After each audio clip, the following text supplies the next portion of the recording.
600 wins, 6 Georgia State championships, 16 regional championships, 2-time National Coach of the Year, first team from Georgia to win the City of Palms Classic, the nation's #1 high school tournament, first team in Georgia history to attend the Dick's Sporting Goods National Tournament of Championships. He's produced numerous NBA players and professional basketball players all over the world. It's real basketball talk. It's real help and real life with Coach Doug Lipscomb on the BG Podcast Network.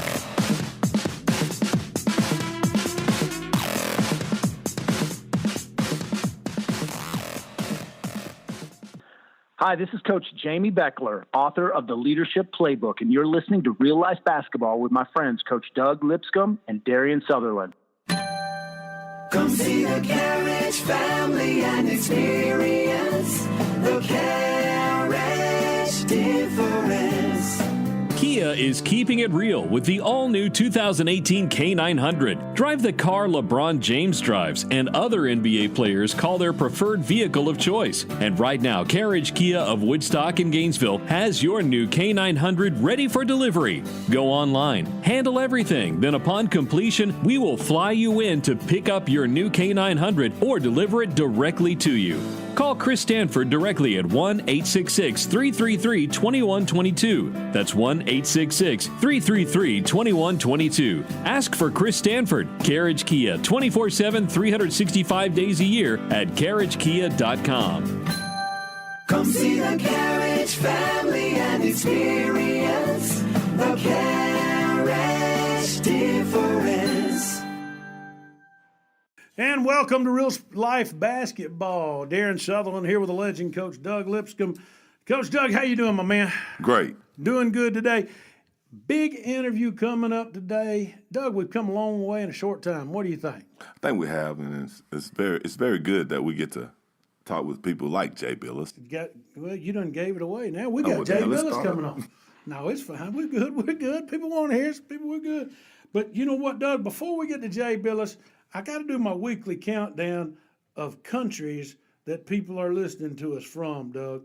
You know, we get listeners from all over the country, Doug, but this past week, we had some folks, some foreign countries, and I want to share them with you. Doug, you got any idea where they're coming from listening to Real Life Basketball? Probably Lithuania. Well, Lithuania. Yes, sir. We got 3 downloads from Lithuania. That means LeVar's listening to us, LaMelo's listening to us, and what's the other one's name? The one that got kicked out of UCLA?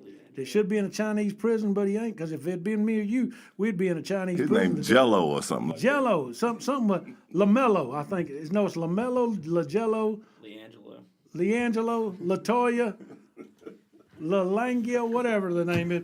But we got some listeners in Lithuania. How about Pakistan? Did you even know they played basketball in Pakistan? No, but if they need a coach, they can call me. They can call you the Pakistan national team looking for a coach, sponsored by Dairy Queen. So anyway, how about that? That's kind of wrong, don't you think? Hey, what about Uruguay? You know anybody in Uruguay, Coach? No, sir. No. Anyway, hey, all kidding aside, Real Life Basketball is so thankful that you guys are listening and you ladies are listening out there. Thank you for checking out our Twitter. Thank you for checking out our Facebook page. We really started pushing out Facebook this past week, didn't we, Doug? Yes, sir. And people can check us out there. You can see our pretty pictures. Want to again thank the Marietta Daily Journal for the good article we had on us last Friday, Doug.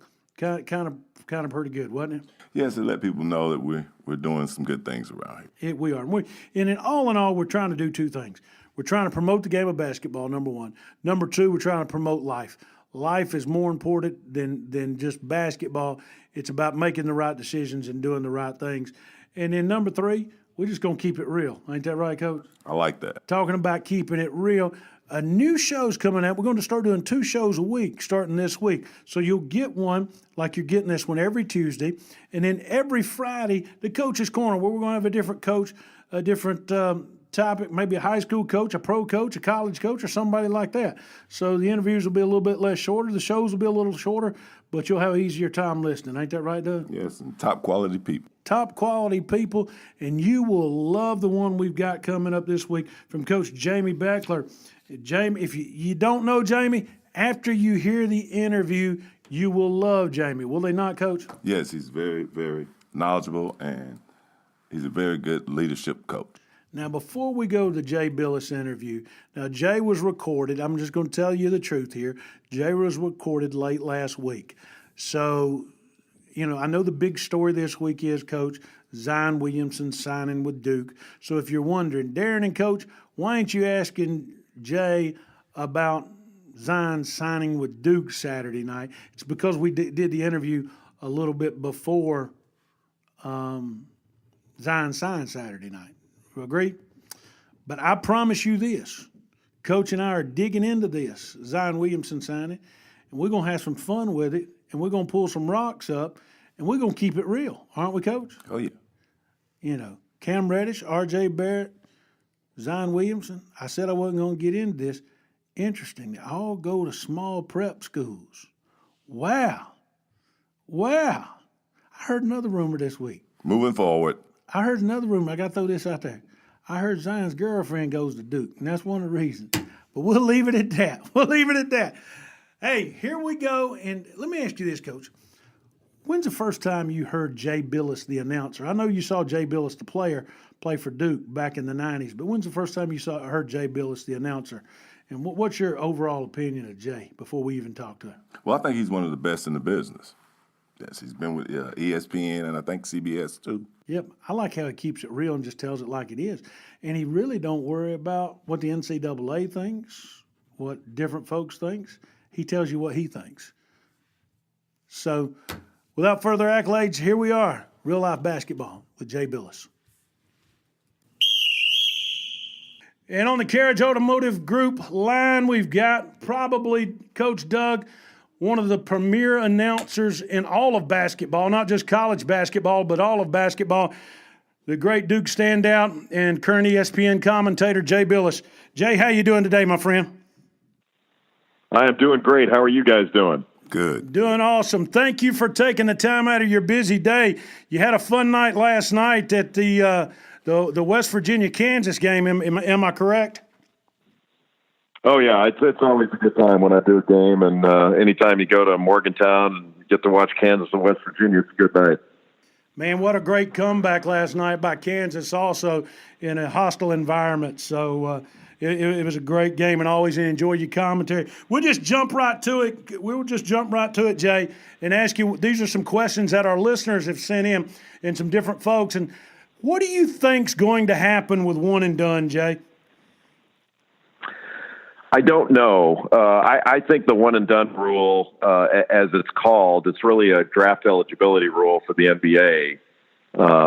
It seems like every problem that we feel we have in college sports or high school sports, we tend to blame on the quote unquote one and done rule, when players have always been able to leave college early. And the idea that if we really believe in education, that we don't want young players to go to college at all if they aspire to be pros before a 4-year window is up, I think is a pretty arrogant position of college administrators to take.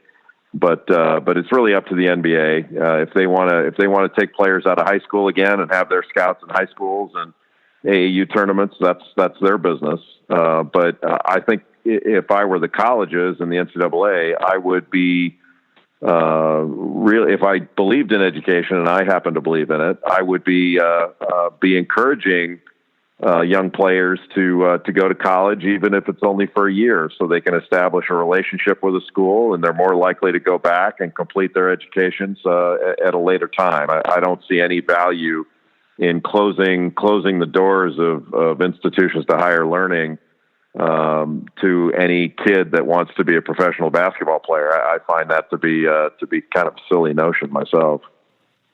Okay, I agree. Jay, this is Doug Lipscomb, and I said I hope everything's going well with you. Let me just state that I'm for student athletes to be paid while they're in college, and I would like to know your opinion on that, and how would they be able to work that out, and where and how would that start? If you don't mind giving me your ideas on that. Yeah, Coach, I think it's pretty simple, and we probably agree on this, that this is a multi-billion-dollar business, that where everyone gets their fair market value except for the athlete.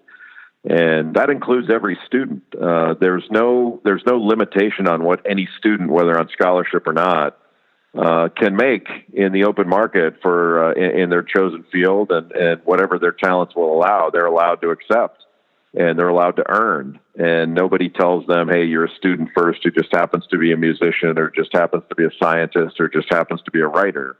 The only people we limit in any way are athletes. And yet we're making billions of dollars while these athletes are given a scholarship only and a stipend. And I don't feel like it's right. How would it work? It would work the same way, in my judgment, the same way as it does with coaches and administrators. We don't have a salary cap for any of them. A school makes an offer to Nick Saban, and if he wants to take it, he takes it. If not, he takes an offer somewhere else. It's pretty simple. And they sign a contract. And we could certainly do that. And people say, hey, some people say, hey, if you're going to pay the players, why should they even go to school? But you could say that about any student. In fact, if the players were paid, they'd be more likely. You'd have more leverage on them to perform in school. You could make that a condition of their employment, is that they have to be a student in good standing. If they get arrested, you could terminate the contract. Things like that have all sorts of clauses in an employment contract. And so I don't see how it would be a difficulty at all. The free market works really well for the rest of us. And the idea that it wouldn't work well for an athlete is frankly absurd. I don't know any reasonable economist that would disagree with that. Jay, why don't you think that the NCAA promotes things like, let me give you an example. One of Coach's former players was Sharif Abdul-Rahim that played out at California, was the number 3 overall pick with the Grizzlies, played on the U.S. Olympic team, was a one-and-done player. After he left playing the NBA for years, went back to college, and even went and got his master's degree and now works in the NBA head office. Why wouldn't the NCAA promote something like this in a positive way to show the general public, hey, we have players that leave early, like we're talking about, but come back and get their education, similar to with Shaquille O'Neal. Why don't you think they do that sort of thing? Probably because they don't get anything out of it. That's up to University of California to do that if they want to promote Sharif Abdul-Rahim's success after he came back to school. The NCAA is too busy promoting what they have now and making money off of what they're doing today. And, as you know, the NCAA makes all its money off the NCAA basketball tournament. Then you have the college football playoff and the conferences that make money off football. None of that money flows through the NCAA bank accounts. They just make the rules for eligibility and the like. So there's a ton of money flowing through the system, and they've got their hands full just doing all that day to day, sort of money gathering. So I don't think they really care about sharing the success stories. And the one and done rules, so the way things work with players leaving early doesn't fit the narrative they want of student athletes being students first who just happen to be athletes. They're willing to make money off of all of them, but they don't want to promote them, if that makes sense. They'll promote them while they're in school, but afterwards they're not as interested. I don't think it's anything sinister. It doesn't make them bad people. They're not bad people. They just have bad policies. Right. Hey, let me ask you this. The G League is growing by leaps and bounds. It looks like every NBA team has a minor league team now. Do you foresee the NBA creating a type of European system similar to what soccer has over there and getting players straight out of high school in the next 5 to 10 years opposed to them playing in the NCAA?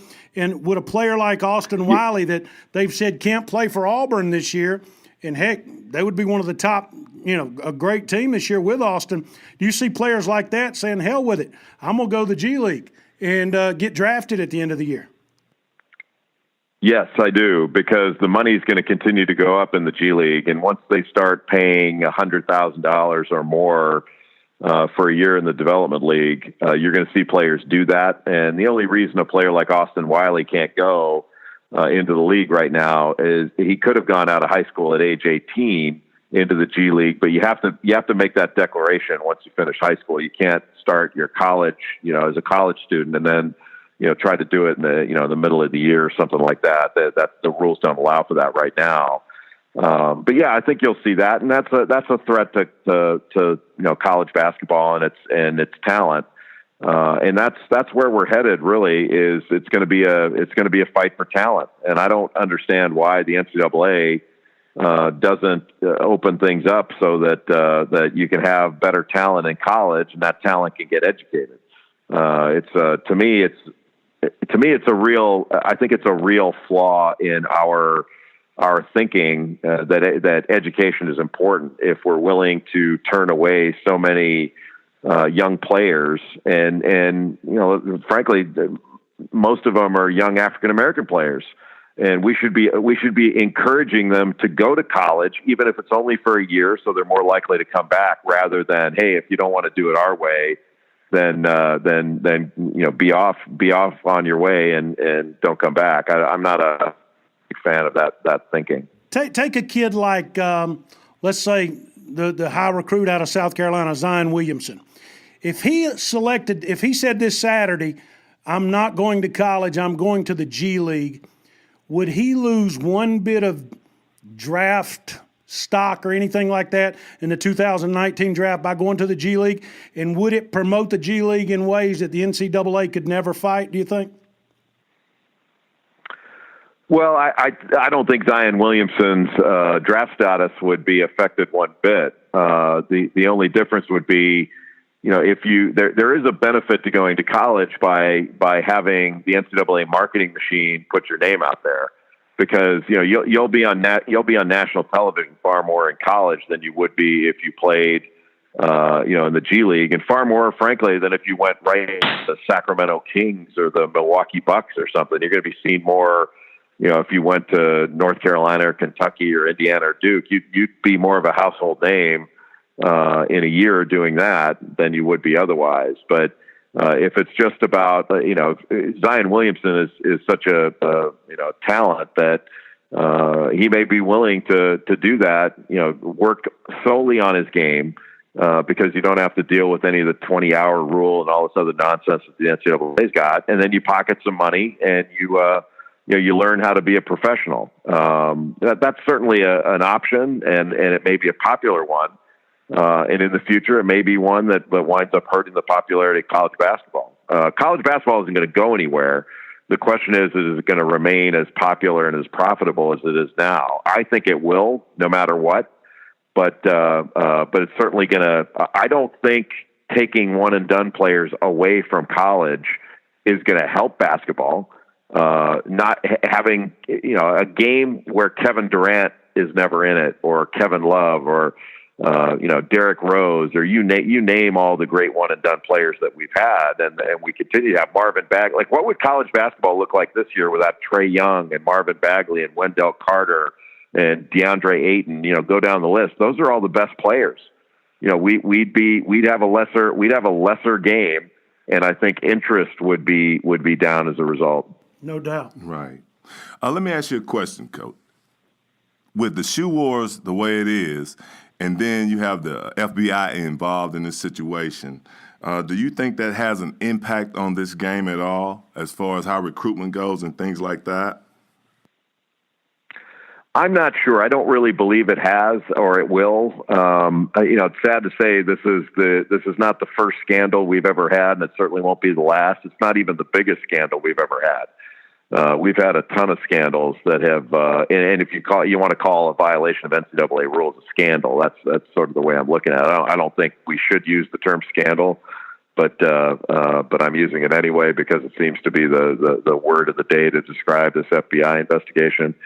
This whole FBI thing and U.S. Attorney thing is starting to seem like or smell like the baseball drug trials back in the early 80s with the Pittsburgh Pirates and all that, where there was a federal trial over the use of drugs in and around baseball, where no players were ever indicted. They testified as witnesses, but they indicted a bunch of low-level drug users and drug sharers, and that was the end of it. And it just strikes me as odd that we've got 4 assistant coaches that have been indicted for taking some money from an agent, and a few others But, oddly enough, there have been no head coaches indicted. Nobody with any money has been indicted that could fight this.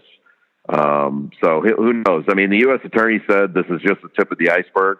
And I think when you say that publicly at a press conference, you are obligated now to show us the iceberg. And they haven't done that yet. Was Coach Pitino a scapegoat, you think?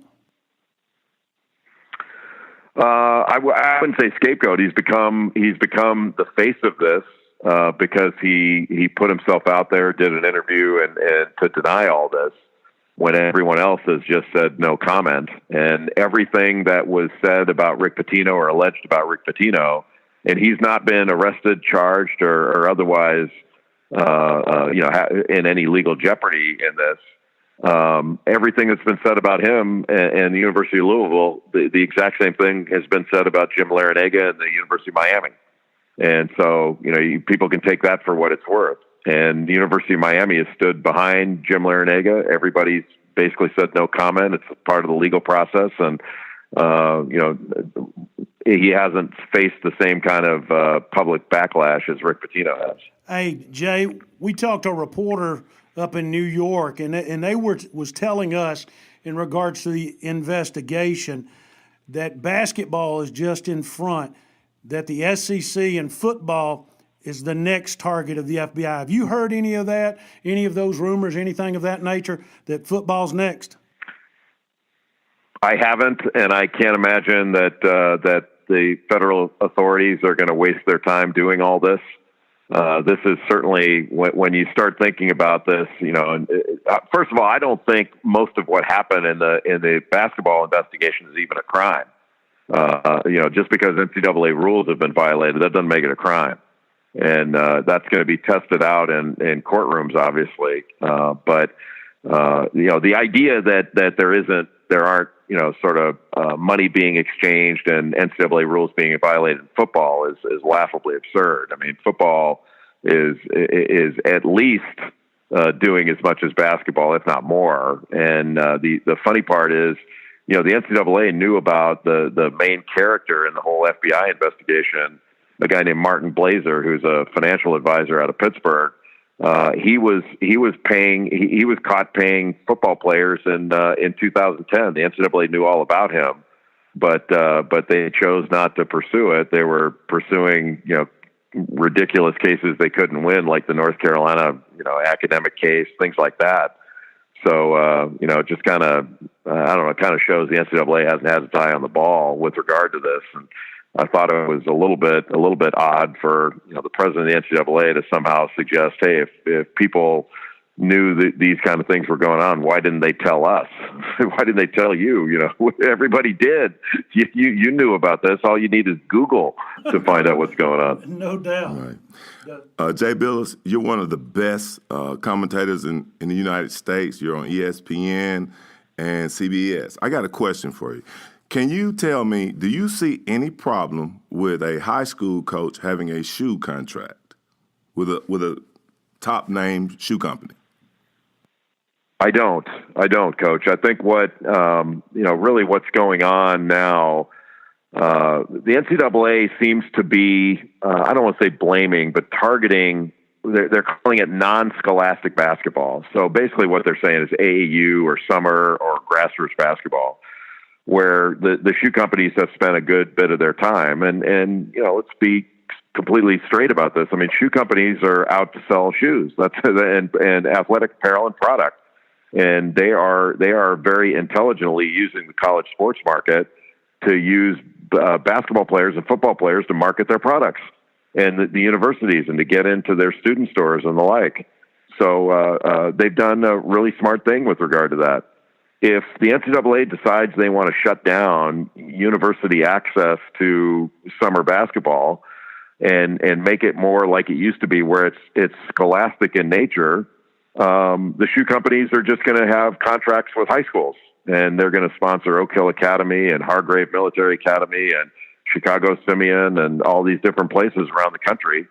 And we're going to see the same thing that we saw years ago, where high schools are doing doing things that we don't think they should do. And it just goes down to the basic, fundamental that, you can't stop the flow of money.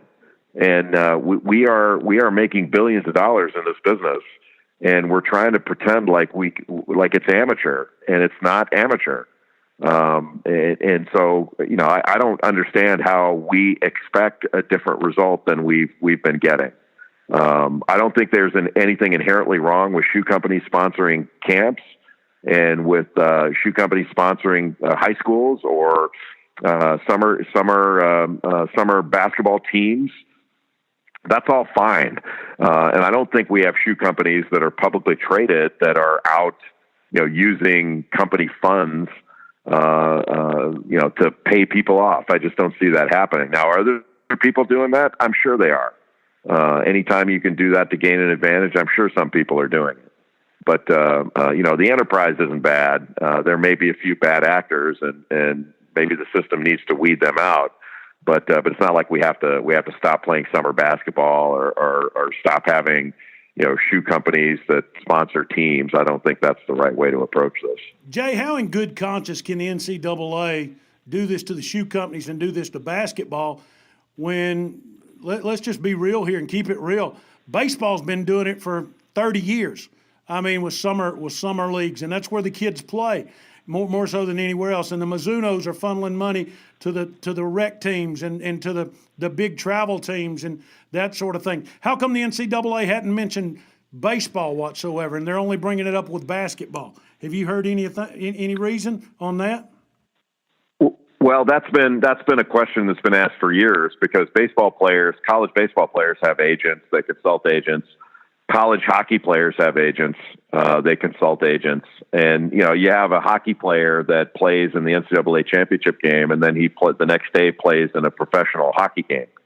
And what the guy got an agent, signed a contract without having any prior discussion about it in the 18 hours after the NCAA tournament game. I mean, that's absurd to suggest. But if that were a basketball player, the NCAA would be crawling into that guy with a microscope and everybody he's ever spoken to. And, but for some, I don't know what that is. I've heard some, they're saying, well, it's a different demographic. I don't know why somebody would use the term demographic. They either regulate college sports or they don't. And there's a clear line of demarcation with football and basketball, because that's where all the money is.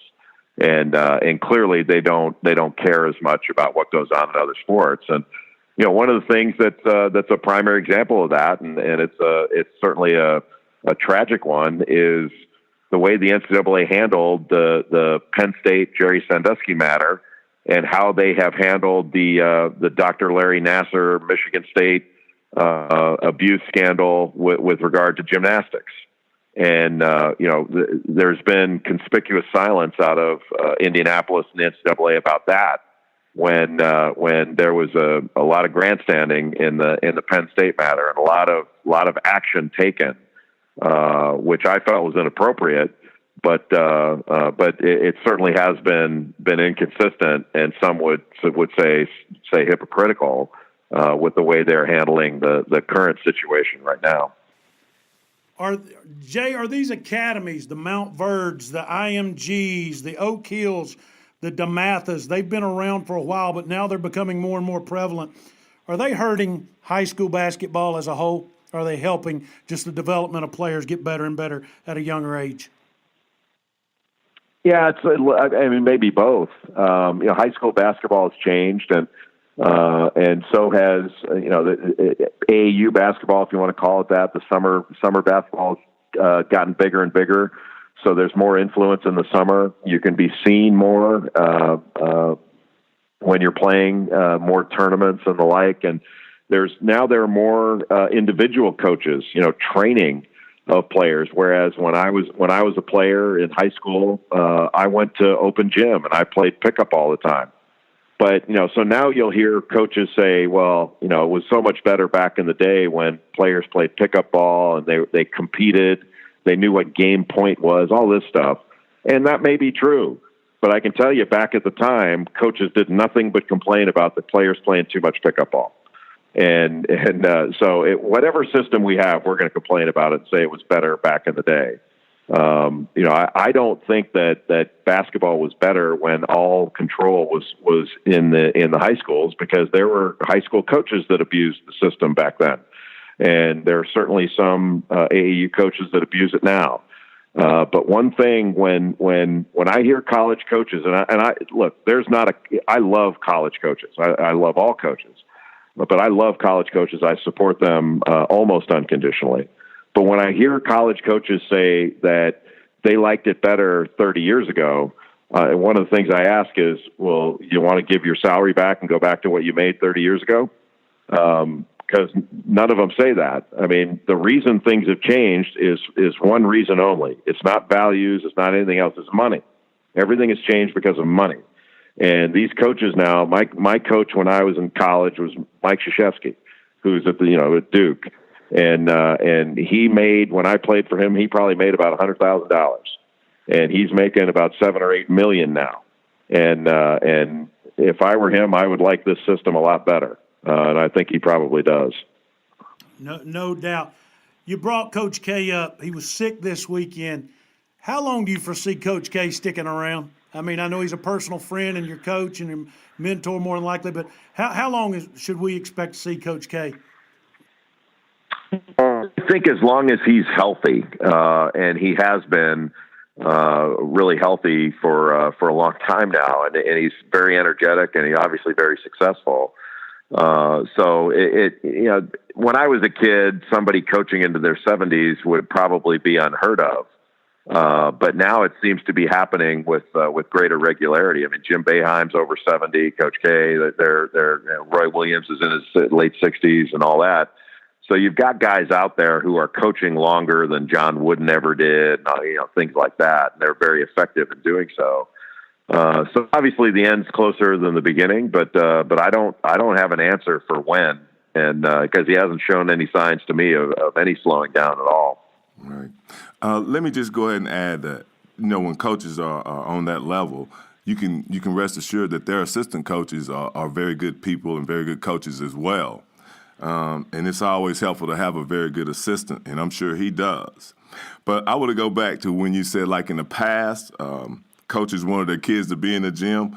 That's so true, and they want that today, but so many people have their hands on these kids. And, when you want them to come to the gym, you want to keep your eyes on them and hope that somebody else isn't persuading them to go somewhere else. But I totally agree with you on AAU helping the school systems and the players. Well, let me ask you one other question. Do you think that the private schools will eventually just take over and all the top athletes will try and go to some type of private institution? That could be. I don't know, Coach. It's hard to figure out. As you know, there are 50 different state high school associations, so the rules are all different. And they are different with regard to how public schools compete and private schools. Then you've got all these different prep schools, as you guys had mentioned. So I'm not sure the right way to do this. I mean, in simpler times, you played at your local high school and you got coached by whoever happened to be coaching the local high school. And I remember the coaches saying back then, they would say, well, we don't get to choose our players, but they seem to forget that the players didn't get to choose their coach either. And it seemed to work out. You had good and bad results, and some coaches were really good, some were okay, and some were less than that. But now people have more choice, and they're taking more control of their own destinies. And sometimes it's for the best, and other times they make mistakes. I think sometimes players may bail out of a situation before they've given it a chance, and it seems like everybody wants to play varsity when they're a freshman, when sometimes playing JV is the better thing. I mean, I don't know. I do agree with a lot of coaches that I know that people are more impatient now than they used to be. But coaches are more impatient too, and more territorial than they used to be. And we don't see players playing as many sports as they used to. They specialize sooner, and that's leading to a lot of repetitive stress injury. So there are we got a lot of issues to face, but we are not going to fix any of this. Like, just if the NCAA passes a rule or decides they don't want to let their coaches recruit during the summer, we're not going to stop summer basketball. That's a multi-billion-dollar business in and of itself. These kids are going to keep playing. And if we think we're going to stop it and all of a sudden we're going to go back to, the Pleasantville times of the 1950s where everybody wore Chuck Taylors and played on their local high school team, that's not going to happen. Right. Jay, we've seen in college this year, we had Duke number 1. We've had Villanova number 1. We had West Virginia number 1. We've had Michigan State number 1. What's your Final Four as of today? And we'll give you the option to change it next week because, crazy Yeah, I probably have to. Yeah, crazy things are going to happen. I'd probably have to change it next week. But who you got? Who you got, Jay? I would say right now Villanova is the best team. I think I would put Purdue up there. I'm thinking that Virginia is going to be a handful at the end of the season, just because I don't think any team has a better sense of who they are on both ends of the floor than Virginia has. And the last team I would say is probably Michigan State. But I agree with you that this year more than any other, everybody's really vulnerable. They've got areas where you can attack, and on a given night, everybody can get clipped. So I don't see anybody as good as North Carolina was last year, or as North Carolina was the year before. And I certainly don't see anything like 2015, where you had a team like 3 teams like Kentucky, Duke, and Wisconsin, where you knew that absent a hurricane, they were all going to go to the Final Four. Give us a sleeper, somebody that nobody's really paying a lot of attention to, that you've just kind of caught out of the corner of your eye. Somebody like a Butler or Wichita State or somebody like that people need to pay attention to this year, that you feel like maybe have a shot to make a run. Yeah, Wichita State's a top 10 team, so they can't be a sleeper anymore. I would say there are 2 teams that are good enough to win a couple of games in the tournament, really sort of bust some brackets. One is Nevada, who has they've got some really good players, and Eric Musselman's done a great job. They're out of the Mountain West. Then their top competitor in the Mountain West is a team I think is really good, is Boise State. And they've got a kid named Chandler Hutchison who just hung 44 on San Diego State last week, and he's an NBA player. So those 2 teams, I'd say Nevada and Boise State, are going to be the type of teams that they'll make the NCAA tournament, and they have a great chance to win a game once they get there. I'm going to ask this for Coach before we get off the line here, because he won't ask you. Who do you take in the draft, Trae Young or Colin Sexton? He loves Colin Sexton, Jay. Just between the 2 of those? Yeah. Because I wouldn't take either one of them first. I'd take Marvin Bagley. You'd take Bagley over Drayton, the big guy? Oh yeah, I'd take Bagley and DeAndre Ayton before I'd take either one of those 2. But they're both really good players. I'd probably take Trae Young, just because he's more like Steph Curry than any player I've seen in college, and he's actually ahead of where Curry was as a freshman. He just needs to, I think, obviously needs to get a little stronger and become a better defensive player.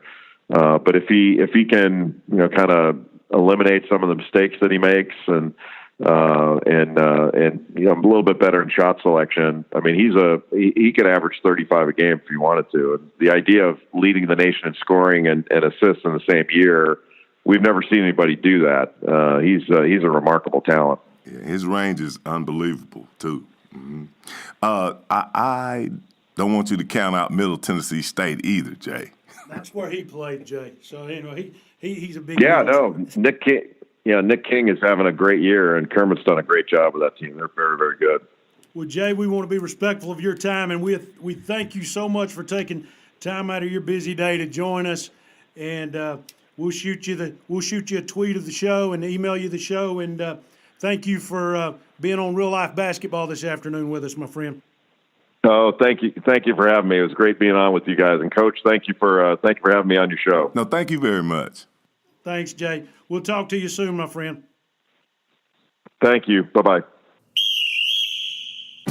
Real Life Basketball is brought to you by the all-new 2018 K900 at Carriage Kia of Woodstock and Gainesville. Buy your new K900 from Carriage Kia and we'll fly you in or come pick you up for delivery. Visit carriagekia.com 24/7, 365 days a year. For America's best deal on the K900, call Chris Stanford directly at 1-866-333-2122. That's 1-866-333-2122. And welcome back to Real Life Basketball. Darren and Doug here. Coach, what'd you think? I really enjoyed the interview. You know what? I think this guy knows what he's talking about. We've talked to a lot of different people, and Jay's really got it under control and knows what he's talking about. So, anyway, I'm going to ask you a couple questions. I'm going to throw this out there to end the day. Let's just have a little fun. We hardly ever talk NBA anymore, do we? Well, we pass on it. We pass it on. So I'm going to throw this out there just to draw up, because we've all got different opinions. You know old school NBA, you know new school NBA, you know the Cummins, this, that, and other. I'm going to throw a couple of questions out there to you and catch you off guard. I like catching you off guard, Coach, all right? If you had one game to win, who do you pick as a scorer? Who do you want the ball in their hand of all time, any player of all time? Who you picking? I like Durant. Kevin Durant, of anybody. You take Kevin Durant over Michael Jordan. Oh, yeah. You take Kevin Durant over Larry Bird. You said in the present? No, I said anytime, all time. Who you take? One player. You got to pick one player. Score. Right now, I say I'll have to go with Durant right now. You still go with Kevin Durant? Yeah. Man, I think I go with Michael Jordan. I got to. Larry Bird a close second. All right? Clutch player down the stretch. Got to make a steal, got to make a pass, got to make a rebound, got to score. Who you going with? Jordan. Michael Jordan? Yes. I still say Larry Bird on that one. I like Jordan as a scorer, but I like Larry Bird as a clutch player. And the only reason I bring that up is because the best steal I ever seen in the NBA, you know who did that? I thought that was Dennis Johnson. No. The best steal of all time was when Isaiah Thomas was inballing that ball and the Pistons were up, and Bird stole that inbound pass on the end of the court. You don't remember that play? No, I remember a play with Dennis Johnson involved in it. Well, so it could have happened. Bird got the ball. Okay. Rebounder. Who you taking? Dennis Rodman. I got to say Wilt Chamberlain, even though I never saw Wilt play. But I imagine Wilt was something else. What do you think? Well, I mean, you could say that. At the same time, you look at the people who he played against in that era. I mean, at 6'6", I would have been one of the tallest players in the league. That's true. Passer, who you got? I like Pistol Pete. Pistol Pete? Yes. I never saw Pistol Pete play, but I always thought Pistol Pete was the scorer, not a passer. He could do it all. Never had that great of an NBA career, though, did he? Well, things happen in life. So that's right. He ended on a good note. So we'll take with a passer. I guess I'm gonna go with Magic Johnson. Magic could do it all. I see where you're going next. You're gonna say John Stockton, right? No, I ain't gonna say John Stockton. I always say this about John Stockton.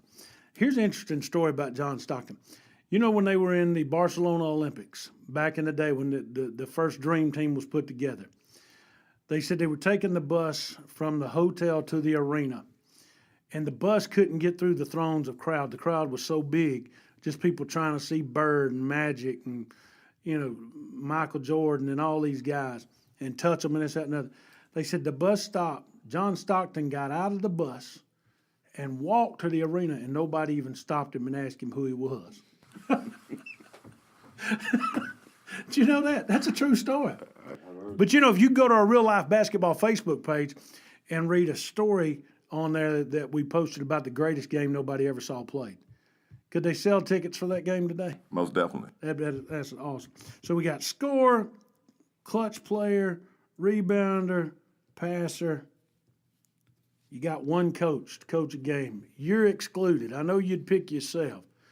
But if you had to pick one coach to coach one game to win it all in the NBA, who you taking? Man, that's tough. That's tough. I would have to go with the Phil Jackson. Phil Jackson.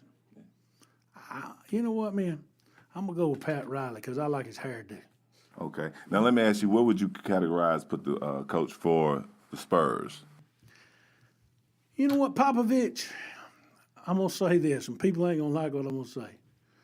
I'm gonna say he better thank the good Lord that those ping pong balls dropped exactly right, so he could get David Robinson as a number one pick, and then get Tim Duncan as a number one pick, because it's kind of like this. And he's in a small market like San Antonio, because if he's in a major market like New York, he don't keep his job that long. If he's in a major market like Los Angeles, he don't keep his job that long. And especially without getting Tim Duncan, Kyrie Irving, I mean, the list goes on. And Manu Ginobili helped him. They can say what they want, but they went down to Argentina and pulled that guy that nobody had never heard of. So whoever's GM, is he the GM? I don't know if he's GM or not. Is he GM, Nick? Do you know? I think he has GM controls. He's got GM control. Yeah. But anyway, without Duncan and Robinson, Spurs are nothing. Because think about this. How long did Artis Gilmore and George Gervin play there and nobody never heard of them? Well, Gervin was definitely heard of. Yeah, he was heard of, but they didn't win like they do now. He needed a little more help. He had Artis Gilmore. Well, I mean, you can say the same thing when you look back at OKC. Yeah. You had Westbrook, Durant, and you had Harden. James Harden. Yeah. Say no more. Say no more. Hey, man, it's been real fun. Thanks again to Jay Bilas for listening to us. Hey, listen to our new show coming out this Friday, Coach's Corner, with Coach Jamie Belcher. Folks, one of the best interviews that we've ever done. And he's wrote a new book. Well, not a new book. He's got a book out there that you'll enjoy. Where's the title of it? It was right on my head. Success is a choice. Success is a choice. He impressed you, didn't he, Coach, for you to come off the top of your head like that quick? Yeah, it's a learning situation here. Hey, want to remind you, improve yourself today by 1%, spiritually, mentally, physically, and in your work life and your family life. And when you do that, you can fail 50 times in a year, and you'll still be 300% ahead of where you were this time next year. Thanks for listening to Real Life Basketball. Thank you.